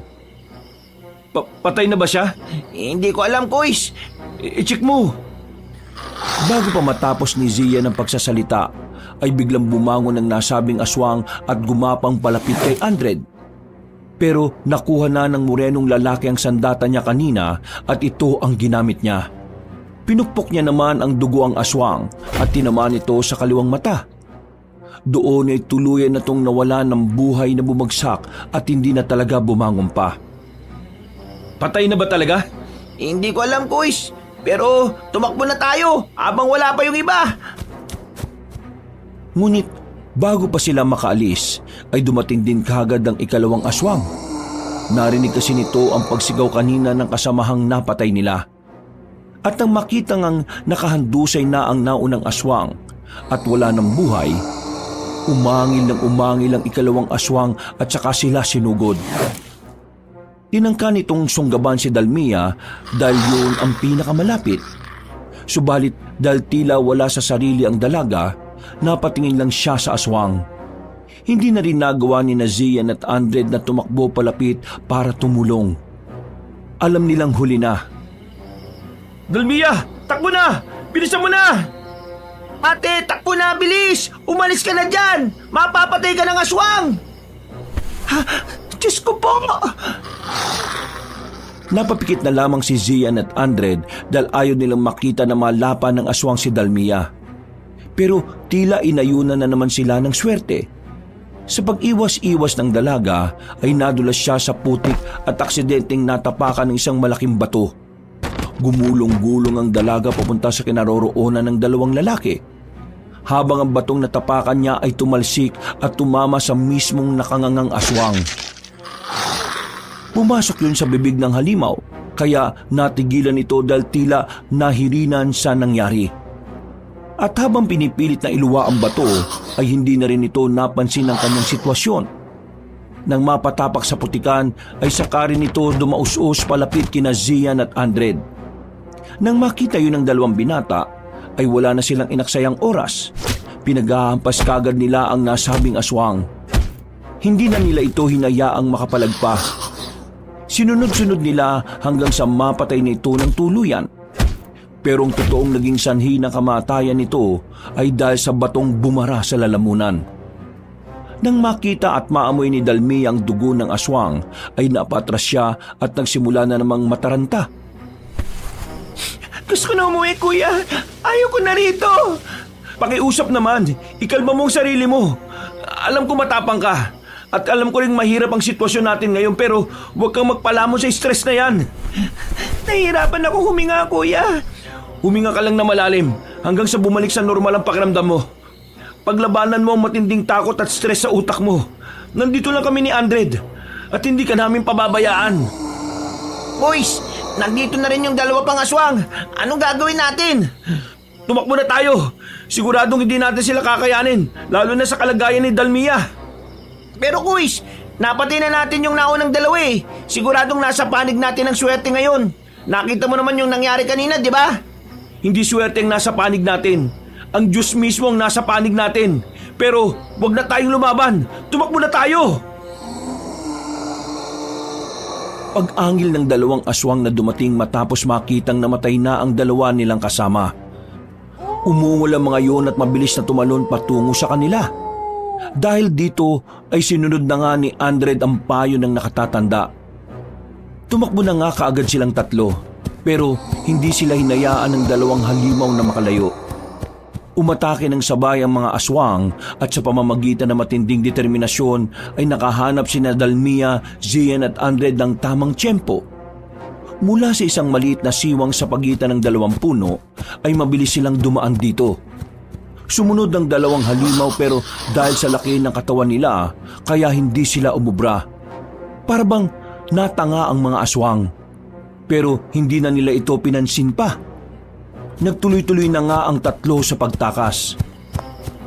Kuya, ate, bilisan ninyo at huwag na tayong lilingon sa likuran. Nagpatuloy nga silang tatlo hanggang sa makarating sila sa mabatong bangin. Nagpasya ang tatlo na tumalon sa mababang bahagi na puno ng mga damo at tinik. Hindi na sila nag-isip pa kung ano ang mababagsakan. Mas mahalaga sa kanila na matakasan ng mga walang awang aswang. At talagang panig sa kanila ang Diyos dahil lumagpak sila sa tubig. Meron pala kasing maliit na ilog sa banda roon. Hindi lang nila narinig ang agos dahil nakafocus silang lahat sa aswang. Kuis, nakaligtas tayo! Natakasan natin ang mga aswang! Oo nga, natakasan natin sila. Gusto ka nang umuwi. Mahabol ba nila tayo? Huwag kayo mag-alala, Kuis, ate. Dahil hindi naman na nakakatawid ang mga aswang sa kabilang parte ng tubig. Siguradong malayo pang makikita nilang lupa at sa mga oras na yon, posibleng nakalayo na tayo. Dahil sa sinabing yun ng binatang Moreno, ay tila nakahinga ng maluwag ang magkapatid. Pero hindi pa rin sila ligtas dahil nasa parte pa rin sila ng baryo ng mga aswang. Samantala, mula naman sa taas at dahil na rin sa paglitaw ng buwan, ay nakita nila ang dalawang aswang na galit na galit. Pagkalaon ay umatungal ang mga yon habang hindi makababa ng mabilis. Nakahanap na nga ng pagkakataon sina Dalmia, Zian at Andred upang magtago sa masukal na bahagi ng gubat. At sa kabutihang palad ay meron silang nakitang puno ng dapdap. Namangha pa nga sina Zian at Andred dahil sa namumukadkadang mapupulang mga bulaklak ng nasabing puno at talaga namang napakayabong nito.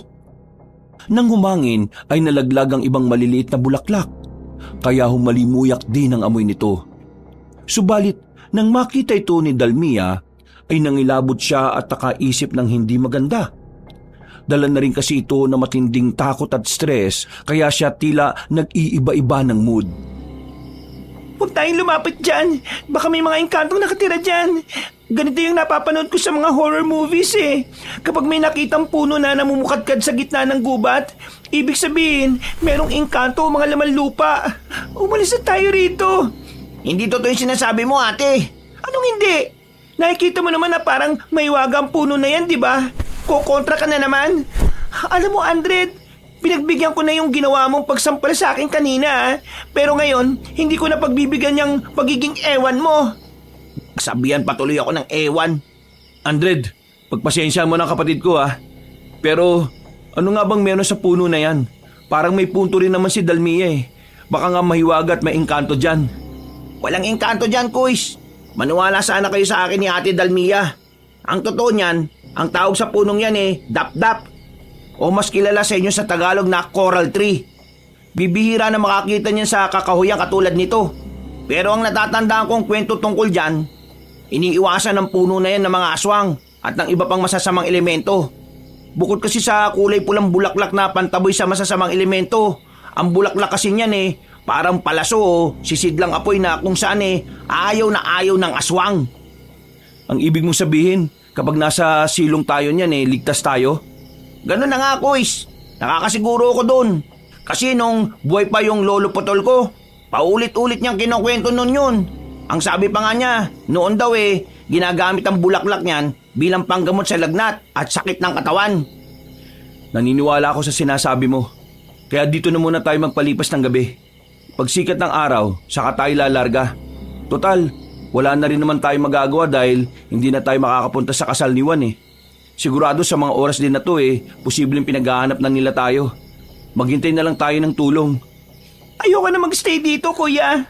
Hindi ako komportable. Gusto ko nang umuwi. Pakiusap umuwi na tayo. Dalmia, please naman, makinig ka. Kapag pinilit mong umuwi, baka hindi na talaga tayo makauwi pa. Nagigets mo ba yung sinasabi ko? Basta gusto ko nang umuwi ngayon, kuya. Ayaw ko nang bumalik sa lugar na to. Umuwi na tayo ng Maynila. Kung gusto mo nang mamatay, Ate Dalmia, sige, ipagpilitan mo yung gusto mo. Hindi ka namin pipigilan sa gusto mo. Sige na po, alis na. Dahil sa sinabing yun ni Andred ay biglang natamimi ang dalaga. Pagkalaon ay para yung bata nang ngumuso at saka umiyak ng umiyak. Lumapit naman kaagad si Zian para aluin ng kapatid na hindi na maintindihan ang takbo ng mood. Mabuti na lang din ay napakalma niya ang dalaga hanggang sa makatulog lang ito sa bisig niya. Maya-maya pa ay isinandal na lang niya sa gilid ng punong dapdap si Dalmia. Pagkatapos ay lumapit naman si Andred na tila nakokonsensya sa mga nasabi kanina. Uys, pasensya na sa mga nasabi ko kay Ate Dalmia kanina. Naintindihan naman kita lalo na sa sitwasyon natin ngayon. Pasensya na rin sa inasal niya. Ganyan talaga siya kapag nasosobrahan siya sa stress. Nagiging ewan ng ugali niya. Nung una rin nauubos ang pasensya ko sa kanya Pero nung pinayuhan ako ng doktor na hindi makakatulong ang ganon, nagtiyaga ako sa tuwing dumadaan siya sa ganyang sitwasyon. Nagpapasensya talaga ako. Kumpara kasi sa akin, mas madali siyang matrigger. Kaya kailangan talaga ng mahabang pasensya. Naintindihan ko rin naman, Kuis. Mahirap talaga ang sitwasyon kapag emosyon na ang umaatake. Teka, napansin ko lang na parang pareho kayong merong pinagdaraanan. Dahil ba to sa aksidenteng nangyari noon sa mga magulang nyo? Pati na rin kay Tio Cain? Oo, dahil nga to sa trauma ng aksidente kay nanay at tatay. Yun ang sabi ng doktor sa amin noon. Pero sa kaso naman, patagal ko na talagang nakikita si Diwa. Yun nga lang palaging sa panaginip lang. Noon siya sa akin nakapagbibigay ng babala. Nasabi ko na nga rin na sabi ng albularyo noon na siya ang gabay ko. Malaking tulong din siya, Kuis. Sana nga lang matulungan niya tayo ngayon dito sa sitwasyon natin. Yan nga ang dasal ko Andred. Ay teka, maiba tayo. Ligtas naman talaga tayo dito sa silong ng punong dapdap, di ba? Oo, Kuis. Nakakasiguro ako. Itataya ko ang sarili kong buhay. Grabe naman ang sariling buhay. Naisip ko lang, kung safe naman tayo dito, siguro magpahinga na rin tayo pareho. Mas okay siguro kung magpalitan na lang tayo. Okay pa rin na merong isang gising sa atin para makapagbantay sa palibot nitong puno. Ligtas nga tayo dito at hindi tayo malalapitan ng aswang, pero kung may gawin silang kakaiba, baka mapano tayo. Oo, sige. Tama. Ikaw na munang matulog. Gigisingin ko na lang kayo kapag may napansin akong kakaiba. Sigurado ka ba, Kuis?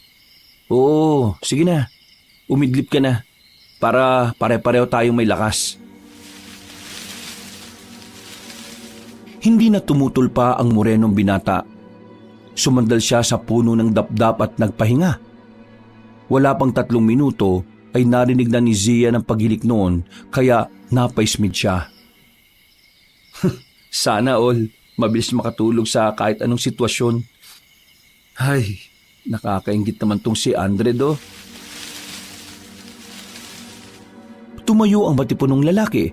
Pagkatapos ay nag-inat-inat siya ng katawan para mawala ang antok, pagod at gutom na nararamdaman niya.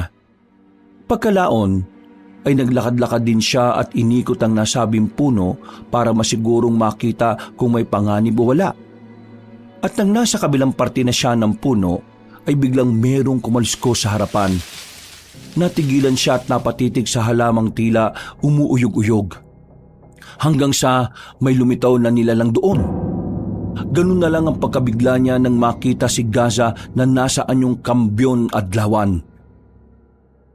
Hindi siya kagad nakagawa ng hakbang.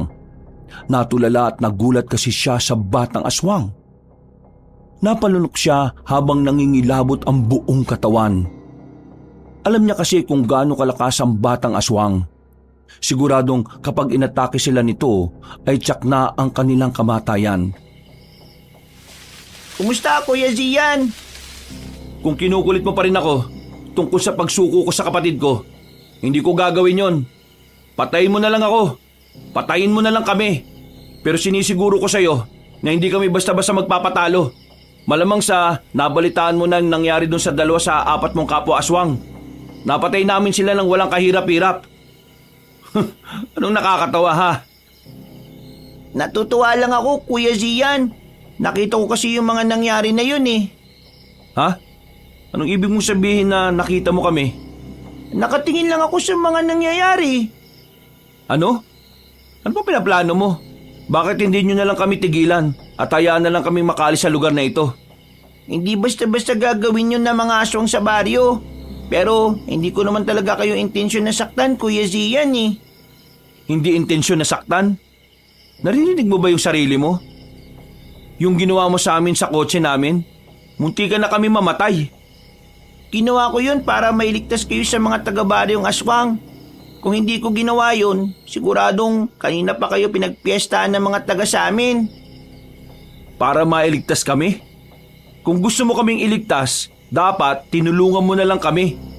Hindi ko naman pwedeng gawin yun bilang anak ng pinuno ng Kambyon Adlawan. At wag mo na rin isisi sa akin ang nangyari sa inyo. Una sa lahat, ikaw ang nagpilit na ihatid ako sa baryo.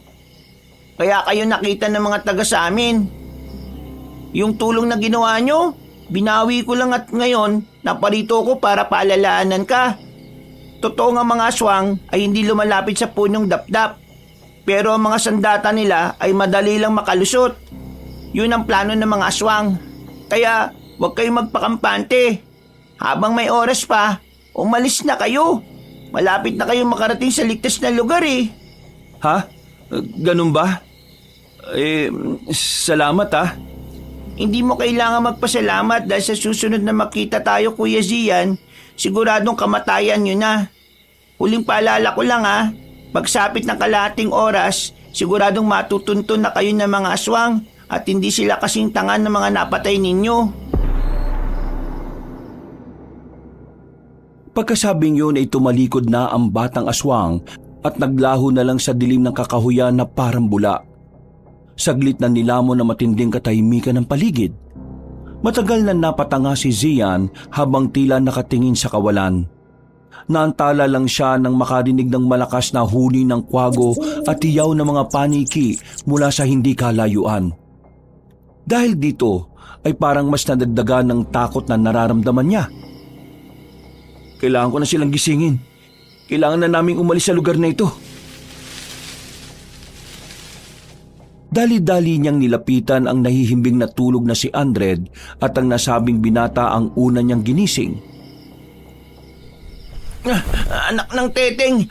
Andred, kailangan na natin magmadali. Ha? Bakit, Kuys? May mga nagpakita na bang aswang? Mamaya ako ni papaliwanag, pero kailangan na natin makalis sa lugar na ito sa lalong madaling panahon. Pero mas ligtas tayo dito, Kuys. Di ba pinaliwanag ko na naman na kanina? Hindi ka pa rin ba naniniwala? Naniniwala ako, pero nagpakita sa akin kanina si Gaza at nasaan yung aswang siya. Mamaya ako ni papaliwanag kapag nakaalis na tayo rito. Wala nang oras dahil kalahating oras na lang. Parating na rin ng mga aswang. Dahil sa mga sinabi niyang yon, ay wala na silang inaksayang oras. Naisipan na nga rin muna ni Zia na wag nang gisingin ang nakababatang kapatid. Pinasan na lamang niya ang dalaga at saka sila nagpatuloy sa pagtahak ng masukal na daan. Habang binabagtas ang kakahuyang pinaliliwanag lang ng buwan, doon na nga sinabi ng matipunong binata ang mga sinabi ng Kambyon Adlawan. Simula sa totoong pakay nito at sa magandang balita na malapit na silang makalabas sa lugar na yon. Dahil dito ay nabuhayan si Andred. Nagmadali na nga sila habang nagmamasid-masid sa paligid. Hanggang sa makarinig na sila ng malalakas na alulong ng aswang na parang ang lapit-lapit lang talaga. Huwag ka mag-alala, Kuis. Ibig sabihin ng malapit na ingay ng aswang malayo pa sila. Kung naririnig na natin ang alulong ng mga aswang, ibig sabihin lang nun na dapat na nga tayong kabahan. Tara, bilisan na natin! Nagpatuloy na nga sila hanggang sa marating ang tila tuktok ng burol. Mula sa hindi kalayuan ay nasipat na nila ang ilang kumukuti-kutitap na ilaw ng mga kabahayan. Nakatinginan sila, nakitang-kita ang tuwa sa mga mata. Pero napawi kagad ang mga ngiting yun nang marinig ulit nila ang ungol at alulong ng mga aswang. Kumpara kanina ay medyo hindi nakalakasan ng tunog kaya nag-alala sila. Malapit na sila! Oo nga, Kuis. Bilisan na natin! Sabay silang natigilan at napatingala matapos makita ang ilang ibon na nagliliparan palayo. At sinundan yun ng muling pag-alulong ng mga aswang na mas malayo na talaga kung pakikinggan. Nang pababa na sila sa burol ay eksakto namang naalimpungatan si Dalmia. Dahil dito ay natigilan si Zian na napatingin sa nakababatang kapatid na pasan-pasan niya. Ilang saglit pa ay bumaba na ang dalaga at tumingin-tingin sa paligid. Medyo nailang pa nga ang morenong binata sa kanya dahil naalala na naman ito ang pagsampal kanina. Pero parang bumalik na sa dating wisyo si Dalmia na parang hindi na naalala ang mga nangyari. Anong nangyari? Nasaan na tayo, kuya? Malapit na tayo sa ligtas na lugar. Nakikita mo ba yung mga ilaw na yon sa hindi kalayuan? May mga kabahayan na, kaya kaunting tiis na lang. Talaga? Diyos ko, salamat naman. Kaya tara na, habang malayo pa ang mga aswang. Sige, kuya. Nandiyan na sila! Ayun! Sa bandaron! Napatingin ang magkapatid sa direksyon na itinuro ni Aldred. Doon nga ay nakita nila ang 2 sa 4 na aswang na natira kanina. Pero katulad ng babala ni Gasa kanina, meron pang ibang kasama ang 2. May 3 aswang na mas malalaki na nasa likuran nila. Ang isa na nasa gitna ay meron pang pakpak na ikinakampay-kampay nito.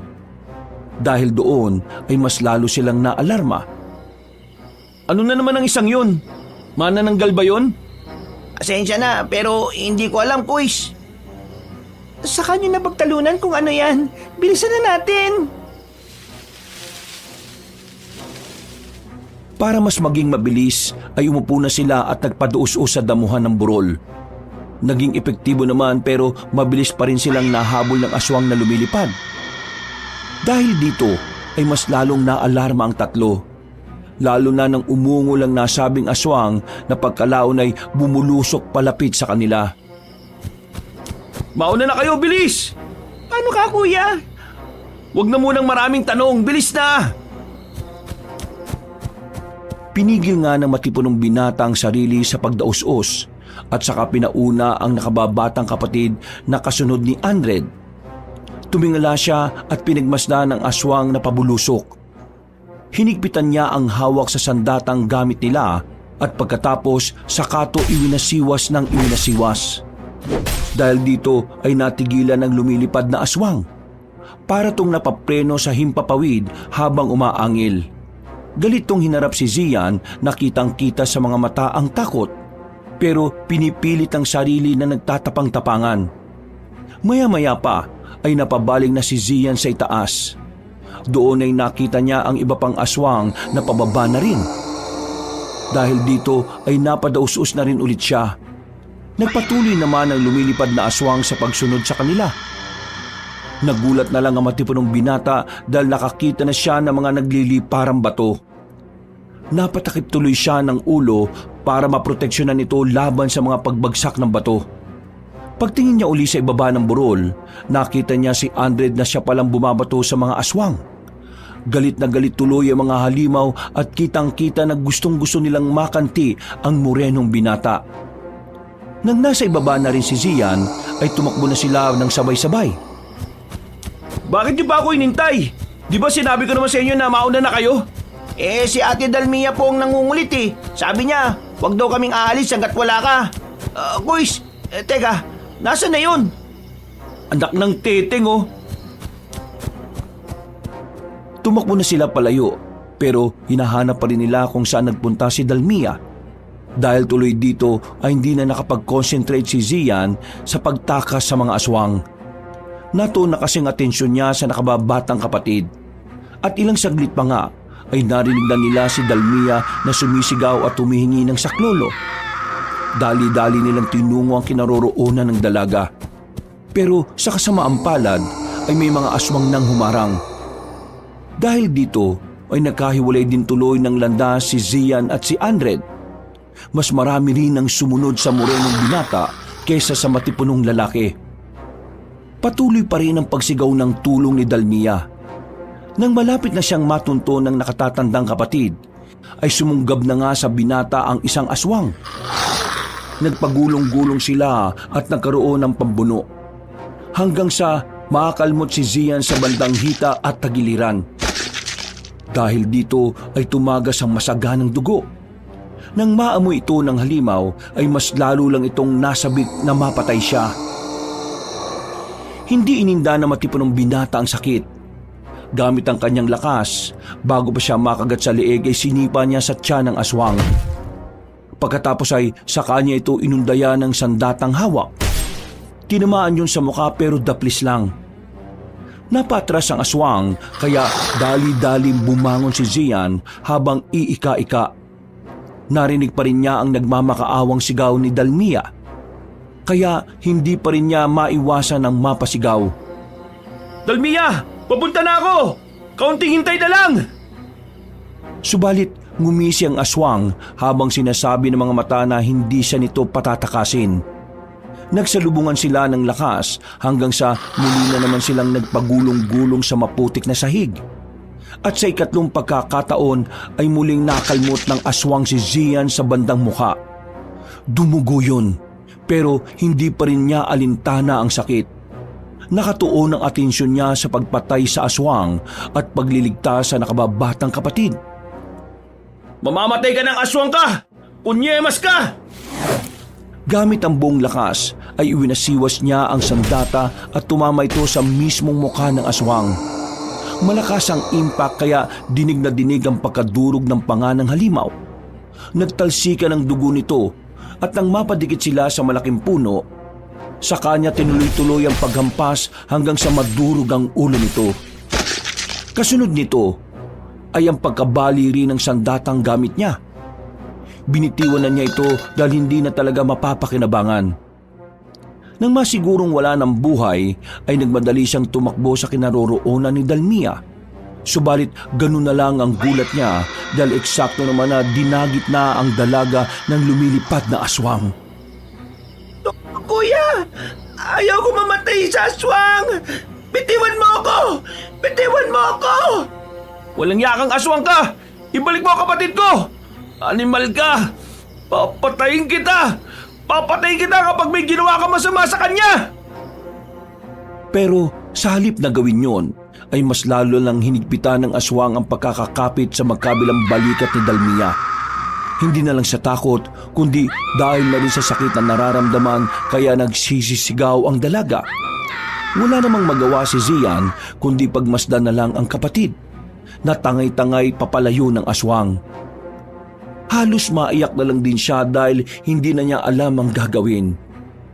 Kumuha siya ng mga bato at sinubukang batuhin, pero hindi naman umaabot. Hanggang magulat na lang siya sa huling pagbato. Umiktad ang aswang. Narinig niyang nagsisigaw na si Dalmia dahil bigla siyang nabitiwan ng kalaban. Sabay silang bumulusok pababa. Ha? Anong nangyari? Anong ginawa ko? Tinamaan ko ba siya? Tumakbo na siya papunta sa pinagbagsakan ni Dalmia at nakita niyang kapatid na swerteng nahulog sa isang mayabong na puno. Hindi napilayan ng dalaga pero marami siyang gasgas sa katawan dahil sa mga sanga. Kuya, tulong! Tulungan mo ako! Nandito na ako, Dalmia! Ibababa kita dyan! Ayaw ko mamatay dito, kuya! Hindi ka mamamatay! Hindi tayo mamamatay dito. Malapit na tayo sa ligtas na lugar. Subalit natigilan si Zian nang maaninag mula sa hindi kalayuan si Gaza. Ganun na lang ang gulat niya nang makita na hawak na nito sa kaliwa ang putol na ulo, habang sa kanan naman ay ang mga pakpak ng aswang kanina. Doon niya napagtanto na hindi ang pagbato niya ang dahilan kung bakit nahulog ang aswang kanina, kundi inatake pala ito ni Gaza. Sa madaling salita ay tinulungan siya ng batang aswang. Pero sa kabilang banda ng utak niya ay nag-aalangan pa rin siya dahil naalala niya bigla ang huling usapan nila ng Kambyon Adlawan. Sa susunod na makita tayo, Kuya Zian, siguradong kamatayan niyo na. Naloko na. Delikado ang batang aswang na to. Siguradong papatay niya na kami. Ano pang tinatayo-tayo mo dyan, Kuya Zian? Tulungan mo na si Ate Dalmia bago pa kayo marinig ng iba pang aswang na papunta rito. Ha? Hindi mo kami papatayin katulad ng sinabi mo sa akin kanina? Kung gusto kong gawin yon, doon pa lang sa sasakyan nyo. Ginawa ko na dapat yon. Kaya bilisan nyo na bago pa magbago ang isip ko. Sige, salamat ah. Huwag na kayong babalik sa lugar na to. Sana hindi ko na kayo makita pa. Magmadali na kayo dahil may mga nakita na akong mga tao malapit sa dulo ng kakahuyan. Makakahingi na kayo ng tulong doon. Tumango na lamang si Zian at pagkatapos ay dali-dali niyang inakyat sa puno si Dalmia. Nananahimik na at nawalan ng malay ang dalaga dahil sa takot. Magpapasalamat pa ulit ang matipunong binata pero nawala ng parang bula ang batang Kambyon Adlawan. Binuhat na niya ang nakababatang kapatid palayo sa lugar na yon. At nang malapit na sila sa dulo ng kakahuyan ay nakita niya ang dalawang aswang na nakatayo.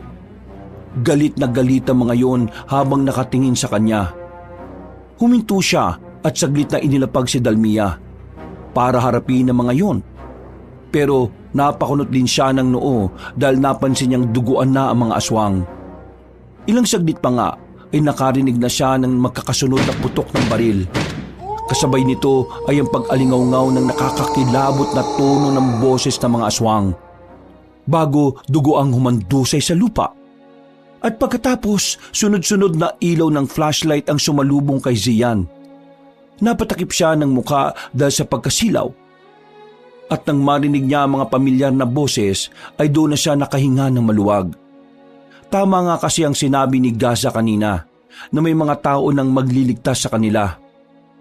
Dahil dito, ay nilipitan niya ang kapatid at niyakap ng maigpit habang napapaiyak ng husto. Dalmia, ligtas na tayo. Ligtas na tayo. Push! Ate! Salamat sa Diyos, ligtas kayo! Salamat sa Diyos at ligtas ka rin, Andred. Akala ko nga mamamatay na rin ako eh. Nakikita ko na yung liwanag kanina. Munti ka na ako sumama pero mga flashlight lang pala yun. Akala ko langit na eh. Hindi ka naman sa langit mapupunta, loko-loko. Sa bagay, may punto ka rin dyan. Oh, tara na. Tutulungan ko kayo. May good news din ako. Papunta na rito sila Kuya Juan at si Chang Ami, pati yung iba pa sa bahay. Ligtas na talaga tayo, Kuya. Salamat talaga sa Diyos. Salamat talaga sa Panginoon. Eksakto na nagising na si Dalmia at umiiyak itong yumakap kay Zian. Ipinaliwanag naman kaagad na matipunong binata na ligtas na nga sila kaya mas lalong napahagulgol ng iyak ang dalaga. Nagtungo na nga sila sa mga tao at pagkatapos ay sumakay sila ng patrol na nagpunta sa police station. Sinabi nga nilang tatlo ang mga nangyari. Kaya umaksyon kaagad ang mga kinauukulan pagsikat ng araw. Marami na rin kasing nagsasabi patungkol sa iniiwasang baryo na yon. Kaya dali-daling ginalugad ang lugar. Subalit sa kasamaang palad ay wala na roon ang mga aswang. Sira-siraan na rin ang mga kabahayan, kaya sinunog na lang ang mga ito. Hindi man nakadalo ng kasal ang magkapatid, malaki pa rin ang pasasalamat nila dahil nakaligtas sila sa kamatayan. Naunawaan naman din ni Juan ang tungkol dito at nagpapasalamat siya dahil buhay ang mga pinsan niya.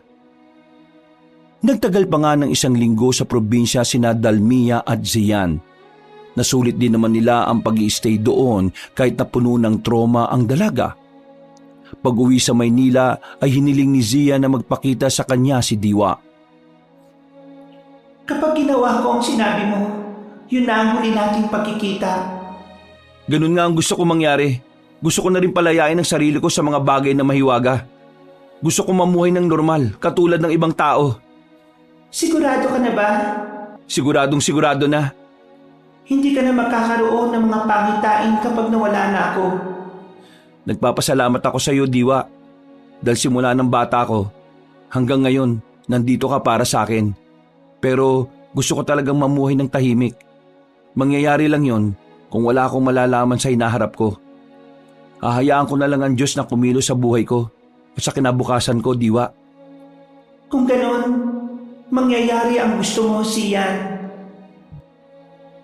Nagpakita nga sa kanya ang magandang babae na bigla na lang lumitaw sa bakuran ng kanilang bahay.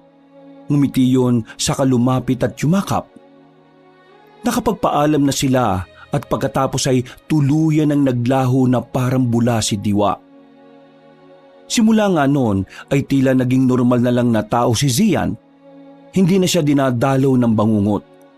Wala nang paiwatig at kung ano-ano pang kahiwagaan na nangyayari. Sa biyaya ng Panginoon ay nakapamuhay ng tahimik ang magkapatid at tuluyan na nilang kinalimutan ang masalimuot na nangyari sa probinsya. Kailanman ay hindi na nila ito napag-usapan pa dahil ayaw na nilang balikan ang mga pangyayaring yon sa kanilang mga buhay. Wakas,